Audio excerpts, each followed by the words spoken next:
It started with a paper jam. Not just any jam, this one mangled the quarterly forecast Denise had spent 3 hours printing for the Monday exec meeting.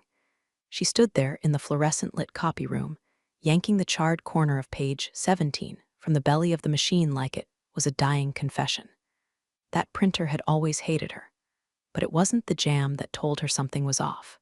It was the silence in the office afterward.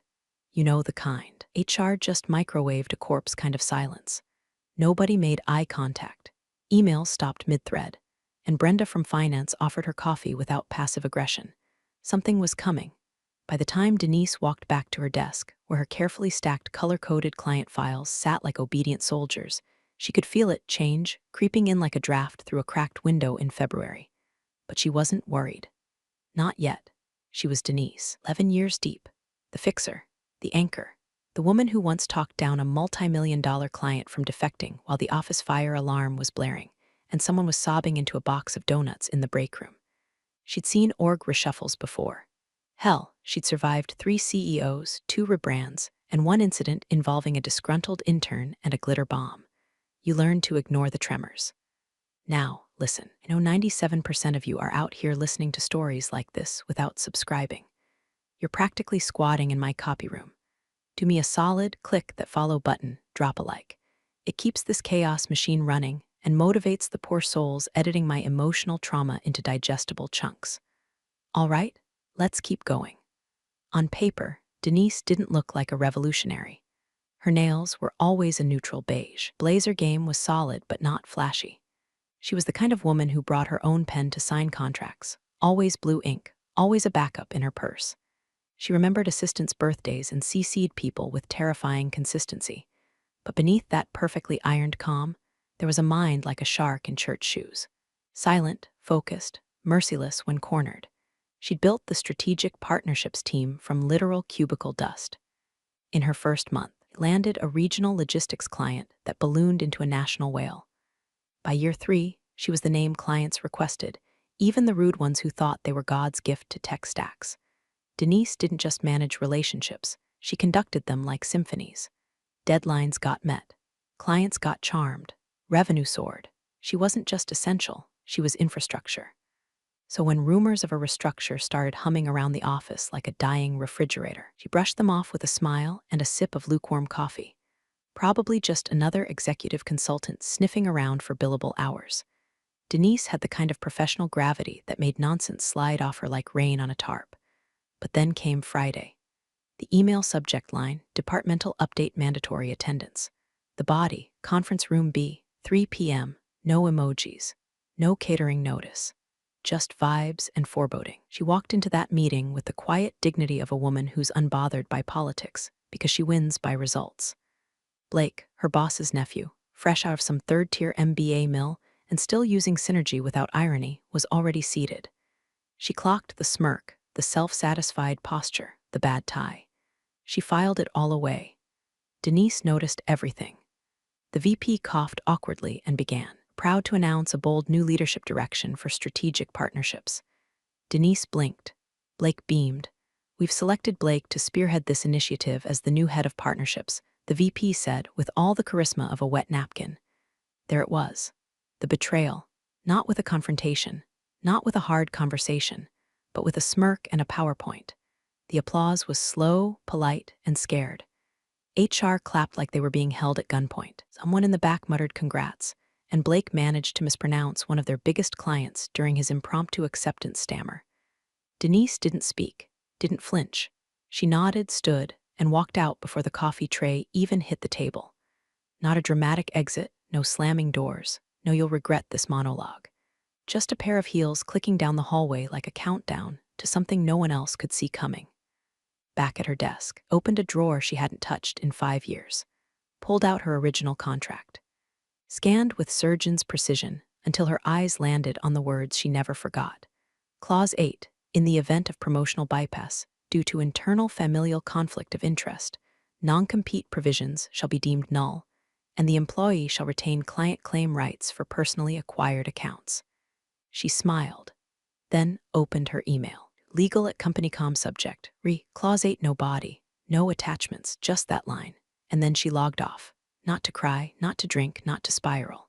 She went to her favorite bar, ordered a bourbon neat, and watched the sunset paint the windows like stained glass while her phone started vibrating on the table. Unknown number, then again, then again. She didn't pick up.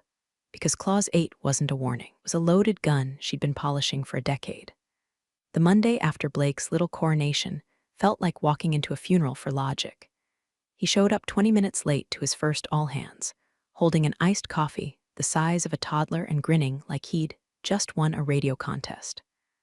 Wore a blazer 2 sizes too small, sleeves bunched at the wrist like the fabric itself was trying to escape the man. Called it startup casual. Denise called it unemployment couture. He kicked off the meeting with a slide that said, "Let's disrupt the disruption." That was the title. No data, no objective, just a stock photo of a man in a suit jumping over a canyon. He said things like teamify and brain velocity. At one point, he pointed at Denise and called her the backbone of the past. Then winked. That silence you hear in movies before someone gets slapped, that's what filled the room. She didn't blink, twitch. But if you looked close enough, you'd have seen her pen stop moving mid-note. Just for a second. Like her thoughts had paused to pack a duffel bag. Later that day, HR pulled her into a glass-walled conference room and smiled like a group of androids who'd just completed their empathy training. "Denise," one of them cooed, "we just want to thank you. You really paved the way for this next phase of growth." Another one added, "You should be proud. Blake's going to take everything you built and amplify it." That one earned a single blink from Denise, slow and reptilian. Proud. This was the same Blake who once sent a pitch deck to a client with another company's logo on the footer. The same Blake who called a 3-year retainer client Brad on a Zoom call, even though her name was Susan, and it was in her damn email signature. Blake, whose biggest professional win was selling kombucha to his frat brothers out of his Honda and calling it a beverage disruption startup. Now he was amplifying. That night, Denise went home to her small, meticulously arranged apartment. No clutter, no noise. The kind of space where you could hear yourself think and, more importantly, plan. She poured a glass of Cabernet, opened her laptop, and typed in her old Dropbox password. It hadn't changed in a decade. Inside was a folder labeled simply, "Contingencies." Inside that folder, her contract. Scanned, highlighted, annotated, she scrolled slowly. Past the equity clause. Past the performance bonuses that never quite materialized. Past the glowing annual reviews from 3 different bosses, all of whom unfortunately couldn't push her name to the next level due to structural limitations. And there it was. Clause 8, not even bolded, just waiting, like a loaded snare beneath the office carpet. She read it again, slowly, then reached for her phone, opened notes, and wrote just 2 words, "Time's up." The next day, Blake led his first external strategy meeting. Mispronounced the name of their highest-grossing client. Twice. Called the COO of another dude. Tried to explain ROI to a woman who invented the metric framework he was quoting. Denise sat 2 seats down, hands folded, face neutral. But her eyes were already somewhere else, scanning new floor plans, calculating lawyer fees, weighing logo fonts. Back in her office, Blake swung by uninvited. "Hey, Den," he said, leaning on her doorframe like he was auditioning for a toothpaste commercial. "Need your magic on the Ultrix account. You're just so good with the boring clients." She stared at him for a moment too long, then said, "Mean the client that makes up 26% of our annual revenue?" He blinked. "Yeah, that one," she smiled. "Sure, Blake, I'll take care of it." And she did, just not the way he expected. That night she typed up her resignation. No body text, no explanation. Just one cold subject line, re Clause 8. The email went out at 7:03 p.m. Sent from her personal account. No body, no punctuation. Just that subject line, re Clause 8. It was the quietest detonation the company had ever seen. Denise hit send, closed the lid of her laptop, and stared at her reflection in the dark window. Behind her, the lights of the city flickered like dying embers, blinking boardrooms, overpriced condos, the soft glow of a world too busy patting itself on the back to notice what it had just lost. Her phone started buzzing before she made it to the kitchen. First it was the general counsel, Darren, who once told her Clause 8 was cute, but harmless. Then it was his deputy. Then came the CEO himself. Caller ID lit up with Kenneth a C-suite like it was a fire alarm. She let it ring, then again and again, until eventually she just turned the phone face down and poured herself a glass of water, hands steady, eyes blank. She wasn't going to scream. She wasn't going to cry. Denise didn't do noise. He did damage, silent, surgical, and permanent. Across town, in a boardroom lit by the sickly glow of late-night LED panels, Kenneth stared at the email forwarded from legal with the slack-jawed horror of a man who just found out his car was towed with him in it. His assistant asked if she should prepare a statement. He waved her off like a drowning man rejecting a life preserver. Clause 8. Clause Fing 8. How had he forgotten? Denise had insisted on that clause herself. Back when the company was still small enough that she sat 3 feet from the CEO's desk, back when they called her the closer, and told her she had a seat at the table anytime she wanted. Back before nepotism and boardroom ego turned promises into punchlines. He remembered the negotiation. She slid the clause across the table, calm as ever, and said, "If you ever decide blood is thicker than profit, I walk. I don't walk alone." At the time, Kenneth had laughed. "You'll never need this," he'd said, "your family." Now, Denise had walked and taken the heartbeat with her. Back in her apartment, Denise moved like a woman performing a sacred ritual. She pulled a slim black folder from the drawer beneath her coffee machine. It was labeled after. Inside, a short checklist. Send resignation, activate LLC EIN, notify legal counsel, call Celia, Altrix. Clean inbox, she opened a private browser tab and filed for business account under Granite Signal Consulting, a name she'd picked 2 years ago on a rainy Thursday when Blake had first bumbled into the office like a labradoodle in loafers. She'd seen the writing on the wall back then. She just needed to know where the bricks would fall. She wasn't leaving in anger. Anger burns hot, fast, and loud. This was colder, more permanent. Back at headquarters, Kenneth was barking orders into the phone, demanding client lists, calling legal a bunch of overpaid paperweights. He demanded to know which accounts she technically brought in versus those she merely maintained. The answer punched through the line like a coffin nail. She originated 3 of the top 5. Define originated, he hissed. She signed them, built them, managed them, renewed them. On record, Kenneth went silent. In her inbox, Denise found 3 flagged emails from former clients, the kind who had her personal number and sent her Christmas cards with handwritten notes. She drafted a reply, casual, precise. Nothing actionable yet, just, "I'll have more freedom to help starting next week. Let's catch up." She stared at the cursor for a moment, then hit send. She didn't draft a goodbye message, a LinkedIn post thanking the company for an incredible journey. No farewell lunch with sheet cake in the conference room. She'd eaten too much of that cake watching other people fail upward. She just disappeared, her old calendar, empty, her Slack, quiet, her office, dark. HR pinged her twice, asking if she wanted an exit interview. She left them on read, because some exits don't need permission. They just need silence, a contract clause you never thought she'd remember.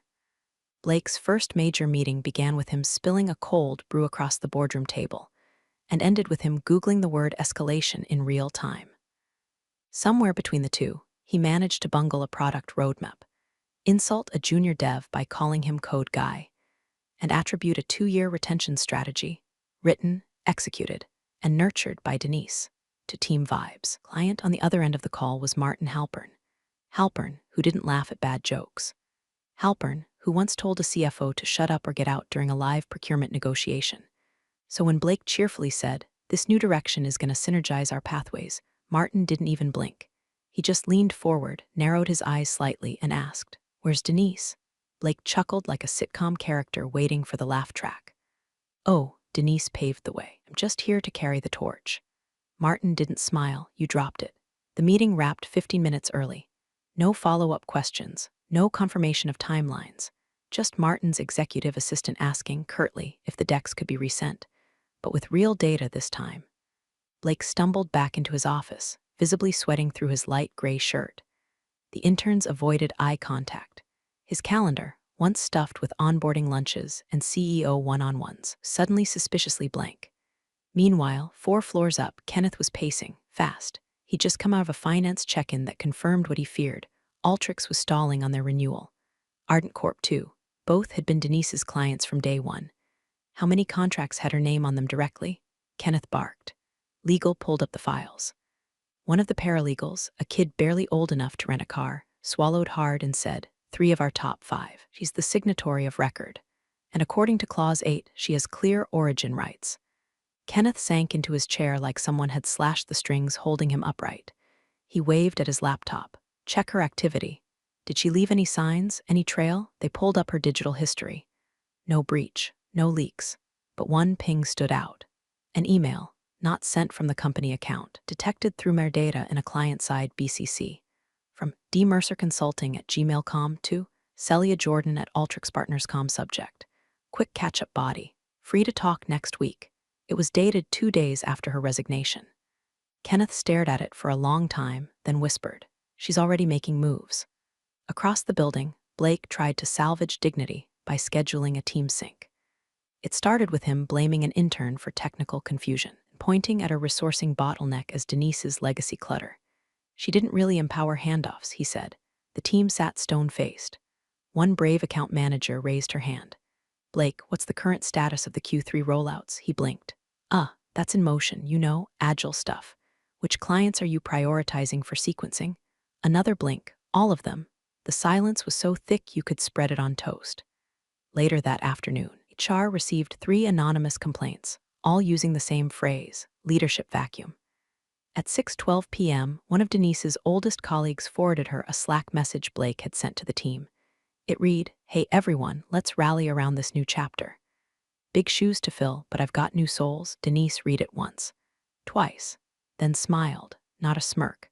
A true smile, the kind that says, "You just made my job easier." She minimized the message and opened her spreadsheet titled Transition Outreach. 4 names were already in green. Celia, Martin, Joelle from Ardent, each marked likely to switch. Trust established, high dissatisfaction. Her phone pinged. A new message from Martin. Available Thursday. Let's chat. She poured herself a second glass of wine. Outside, the city spun on, unaware. Inside, Denise was building something no one could stop. One silent call at a time. New site was nothing fancy. Just 4 clean pages and a logo she sketched on a napkin during her second glass of Tempranillo. It read, Granite Signal Consulting. Underneath, in smaller letters, we don't chase noise, we build signal. No headshots, no blog, no performative mission statements about empowerment through synergy. Just the essentials, services, contact, credentials. A line Denise had waited 11 years to type without blinking. Founder, Denise Mercer. By Tuesday, it was live. By Thursday, it was found.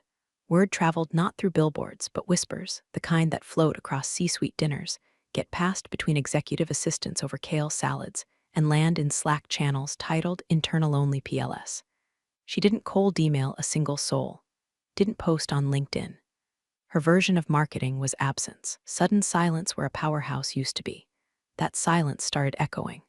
Ultrix stalled their renewal for the 2nd week in a row. Ardent Corp requested a contract review delay, citing leadership transition concerns. Blake blamed Q2 fatigue. HR blamed legacy process gaps. Legal blamed ambiguous retention rights. No one blamed Denise, because no one could find her. Not officially. But one morning, she woke up to an email sent to her consulting inbox. Subject line, confidential, quick eyes on this. From Martin Halpern at Ultrix Body, Denise got a new vendor proposal that smells like a rubber fire. Mind taking a peek off the record? No rush, but sooner is better. She didn't reply right away. That was key. She waited 5 hours, then responded with one line, send it. I'll give you signal. 5 minutes later, was in her inbox. A 48-page Frankenstein of jargon and desperation, written by someone who clearly thought blockchain and trust were interchangeable words. She marked it up like a high school English teacher grading the class clown's essay. She returned it the next morning, full of comments, questions, and surgical suggestions that exposed the vendor's plan as overpriced fluff with a side of legal risk. Martin replied, That's the Denise I remember. Let's talk more soon. She left it there. Meanwhile, at her former company, the finance team started asking questions. Why are 3 of our top clients stalling? Why did the last 2 sales decks go unopened? Why are our Q3 forecasts down 17% in 6 days? The VP of sales suggested it was just seasonal. The CFO wasn't buying it. She quietly asked legal for any updates on the Clause 8 situation. They had none. Denise hadn't broken any rules. She hadn't even officially engaged a client yet. No breach, no lawsuit, no trail, but a chill had settled over the boardroom. They felt her absence like a removed organ. Everything still ran, technically, but nothing worked the same. And Denise, She was thriving. Her workspace was her kitchen table. Her dress code was barefoot with a side of vengeance. She had time to stretch in the mornings, time to think between calls, time to read contracts slowly and thoroughly, the way she used to, before bureaucracy chewed hours into ribbons. She was building slow but right, and she wasn't alone. 2 former colleagues had already reached out, not to gossip, but to ask how she did it. One of them, Maya, had handled logistics like a surgeon, and once turned a failing project into a $2 million upsell with a single vendor switch. Denise replied, "You ever want to build something that respects your brain, let me know. No pressure, just a window." By the end of the week, Denise had a list. Not a pipeline, not a roadmap. A list of people who remembered, who saw how the sausage was made and got tired of eating it. The company still hadn't figured it out. They thought clients were dragging their feet because of the market. They thought Denise had retired. They didn't realize she was sharpening a blade in a room just out of view. And every day they kept her name off their radar was another inch she carved into the edge. Monday, 9:02 a.m. sharp. An email hit the firm's shared inbox like a bowling ball through stained glass. From Celia Jordan at Alteryx Partners.com to Partnerships at Theframcom CC. Legal at Theframcom Subject. Project Lancer third-party oversight. Following recent internal transitions, Alteryx would like to formally request Denise Mercer as independent oversight for Project Lancer, effective immediately. We require her expertise to ensure continuity and strategic clarity. Please advise on next steps. Celia Jordan, VP Strategy. Alteryx Partners, the silence afterward was biblical. Kenneth read it 3 times before muttering, "You've got to be kidding me." Blake, already sweating through another one of his disruption blue button-downs, piped up, "That's insane. She can't just step in like she's still one of us. Isn't that a violation or something?" Legal senior counsel looked up, adjusted his glasses, and deadpanned. "She walked under Clause 8. She owns her origin rights. That includes the right to serve as third party. She's clean," Blake blinked. "So we can't stop her," the lawyer shrugged. "You could ask her nicely, or try to undercut her. But if you go legal, you'll lose, and you'll make it public." Kenneth muttered something unintelligible and stood up so fast his chair tipped backward. He stormed out of the conference room, barking at his assistant to get Alteryx on the damn phone. 10 minutes later, Denise received an email from a shell-shocked operations manager at the firm. "Hi, Denise. We saw the request from Alteryx. Would you be open to discussing a cooperative oversight structure in which you partner directly with Blake? Please advise availability." Denise read it while slicing apples in her kitchen. She didn't reply, didn't even click mark as read. He just dropped the phone face down on the counter and let the silence build like a wave curling at the edge of a cliff. By noon, Blake tried to take matters into his own hands. He drafted an email to Alteryx hastily, rambling, passive-aggressive, somewhere between PR damage control and insecure tech's wannabe energy. It included gems like, "While we respect Miss Mercer's past contributions, her current leadership is more aligned with next-gen scalability and modern methodology. And her legacy approach may not fully integrate with our current innovation pipeline, but we're open to accommodating her in limited scopes." It was meant to go to Celia. He accidentally CC'd the entire Alteryx procurement team, Denise's old account manager, and somehow Denise herself. When she opened it, mid-yoga, subject line read, "Let's talk Lancer." Managing Denise, she didn't respond. She just exhaled, calmly rolled up her mat, and turned on her espresso machine. Blake, realizing his error 10 minutes later, sent a frantic correction email filled with backpedaling jargon and a fake smiley emoji at the end. It didn't help.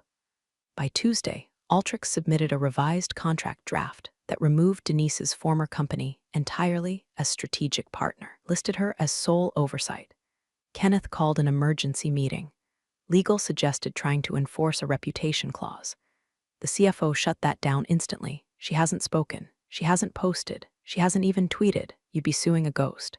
One of the junior analysts said it best, "She's not fighting us. She's just winning." The silence Denise maintained became legend. In the absence of denial, her confidence became fact. Every email she didn't send made them sweat harder. Every call she didn't return was interpreted as a power move. Her quiet was louder than their panic. Meanwhile, at Granite Signal, Denise took a single call from Joyelle at Ardent Corp. "Hey, D. Just FYI, if your rates are the same as last year, we're in. Legal's already drafted the amendment. Denise smiled. I'll have it signed by Friday. She didn't gloat, didn't celebrate, just added Joyelle to the confirmed column of her spreadsheet and moved on. Because while the firm was flailing in meetings trying to decode her intentions, Denise was already 3 clients deep into her next empire. Thursday morning, 8:47 a.m. Denise's inbox pinged with a familiar scent of desperation disguised as opportunity. Subject: exciting new role proposal confidential. It came from Marla in HR. The same Marla who once said during a performance review that Denise lacked personal branding flair. Now, the flairless ghost they'd tried to erase was single-handedly redirecting their top-tier clientele like Moses parting the Red Sea. The email began with the usual HR perfume, passive flattery mixed with corporate therapy speak. Denise, been reflecting on your invaluable contributions and would love to explore a fresh opportunity that aligns with your unique strengths and evolving goals. Translation: we're bleeding out and your fingerprints are still on the bandages. It offered a temporary advisory position, strategic brand realignment consultant, 3-month term, board visibility, generous hourly rate, full autonomy. The kind of offer that would make most ex-employees perk up, feel vindicated, maybe even consider stepping back in for a victory lap. Denise didn't even read to the bottom. She forwarded it to her lawyer with one word: declined. No signature, no pleasantries. Her lawyer's reply came 3 minutes later. Understood. Very clean move. I'll notify them formally. Later that day, while sipping coffee on her balcony and watching the dogwalkers drag half-awake beagles past her building, Denise got a call from a restricted number. She let it ring out. Again. By noon, her phone vibrated with a new message from a friend in operations, board chatter. Someone finally admitted Kenneth ignored Clause 8. Might blow up. Attached, a screenshot of an internal thread between 2 board members. One line stood out, circled in red. We told him about Clause 8 in 2021. He laughed and said if Denise ever invokes it, it means we're already screwed. Denise grinned, teeth showing. She hadn't smiled like that in months. She opened her notes app and jotted it down like a line of poetry. He knew. That night, Marla followed up. A second email, shorter and a lot more honest. Denise, if this is about Blake, please know we've spoken with him. There's room to revise the leadership structure. We're open to your terms. Best. Marla. Denise didn't respond. She just added another line to her spreadsheet next to Marla's name, reactive.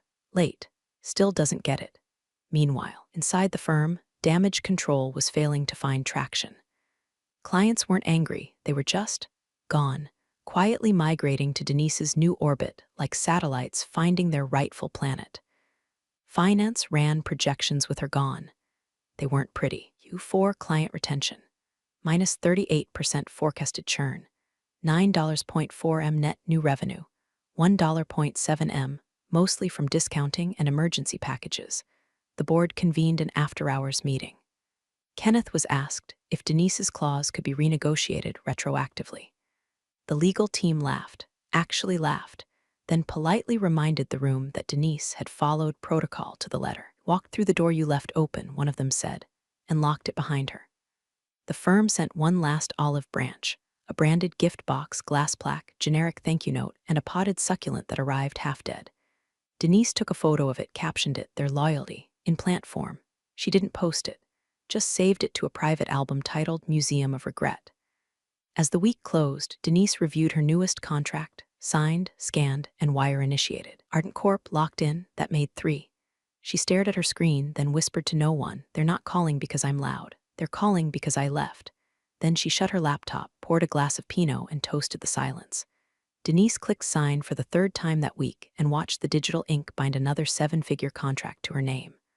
Altrix, Ardent Corp, Convergent Logistics, 3 whales, 3 empires she had hand-fed during her old life, all now officially swimming in her new pond, Granite Signal Consulting. She didn't frame the contracts. She didn't even print them. They were already stored, triple backed up, and encrypted across 2 clouds and a cold drive. Profit margin, 72%. Overhead, practically nil.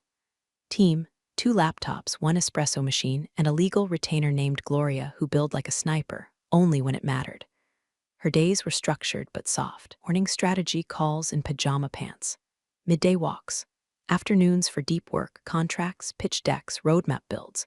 She no longer lived between other people's calendars or panicked fire drills. Denise wasn't scaling a company. She was sharpening a weapon. By Friday, she had her first quarterly projection sheet done. The numbers were obscene in a quiet, clinical way. Then came Maya. Maya had been the brain behind the vendor pipeline at the firm, a woman who once rebuilt an entire operational dashboard overnight after a visionary VP forgot to renew the license. Denise had been watching her from a distance, watching how she was pushed to the sidelines when Blake needed someone to blame for a missed metric. Denise sent her a simple message. "What if your work mattered again?" Maya replied with a single sentence. "Tell me where to sign." Then came Jorge, ex-finance, used to run point on renewals and retention modeling. He had a knack for spotting client fatigue before anyone else. Blake once called him paranoid. Denise had always called him right. She called him, asked for 5 minutes, gave him 10. By the end of the day, she drew up an equity plan, modest shares, real skin, clear terms, no empty titles, just weight and worth. Her team was small, tight, surgical, the kind of crew that didn't ask for applause, just got results and left the smoke behind them. Meanwhile, back at her old company, panic had metastasized into initiative. Kenneth and Blake held a town hall with trembling smiles and unveiled their latest pivot, Veradign Global. New logo, blue and gray, modern typeface. The kind of brand that screamed we paid a freelancer on Upwork and told them we wanted to feel like innovation. Launch video had stock footage of wind turbines and laughing interns. Nobody cared. Clients weren't angry, they were gone. One posted on LinkedIn, excited to announce a new partnership with Granite Signal. If you know, you know. That post got 812 likes in 3 hours. The old firm reposted a video of Blake giving a webinar about client trust in the age of speed. It got 3 likes. One was from his mom. By Wednesday, Denise got an unexpected calendar invite. From Kenneth Andrews at Veradign Globalcom subject. Urgent, opportunity to connect time. Thursday, 11:30 a.m., 12 o'clock p.m. location. Neutral Ground Belmont Executive Center, downtown attached. A vague agenda labeled mutual benefit discussion. She stared at it, didn't accept, didn't decline. She just let it hover, like smoke before a blaze, like thunder before the shatter, because Kenneth wasn't reaching out to reconcile. He was reaching out because the castle had crumbled and the drawbridge was stuck. And the woman they'd once called operational support now owned the road they used to walk on. She didn't prepare a deck, didn't need one. She just opened her inbox, refreshed her contracts, and packed a single folder, signed agreements, revenue reports, a client survey quote that said, "With Denise, we never worry, we just build." Empire wasn't loud. It didn't need to be. It had already replaced them. And tomorrow, she'd let Kenneth watch the coronation up close. The lobby at Belmont Executive Center smelled like lemon-scented denial and freshly printed resumes. Denise arrived 5 minutes early, carrying nothing but a leather folder and a comm that clung to her like expensive perfume. No entourage, no laptop, no performative phone call on the way in, just her and the weight of everything they tried and failed to bury. Kenneth was already seated inside the conference room, tapping his Montblanc pen like it was the pulse he couldn't find anymore. He looked thinner, grayer. The confident man who once toasted quarterly wins with $300 champagne now looked like a character in someone else's PowerPoint. He stood when she entered, reached for a handshake. She sat. "Denise," he started, voice warm and false, like a furnace with a gas leak. "I've been meaning to say, you were always more valuable than we gave you credit for." She didn't respond. He cleared his throat. "We fumbled things. Clearly. And look, I'm not here to rewrite history. But maybe there's still a future. Together.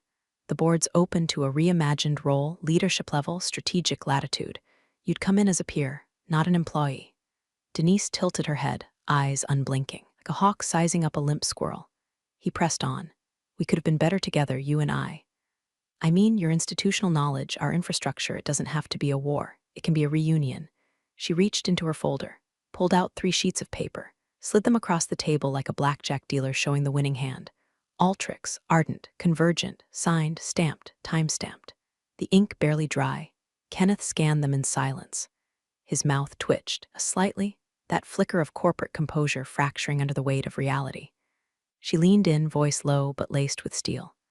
"Clause 8 wasn't a loophole, Kenneth. It was a lifeboat. You didn't just ignore it, you laughed at it." She stood. "I didn't jump ship. I watched it sink." He tried to speak, some last-ditch half-apology, maybe a deflection. She didn't give him the room. Her phone buzzed in her coat pocket. Twice. New leads, new clients, new world. Turned to leave, but paused at the door just long enough to end it right. No raised voice. No triumphal smirk.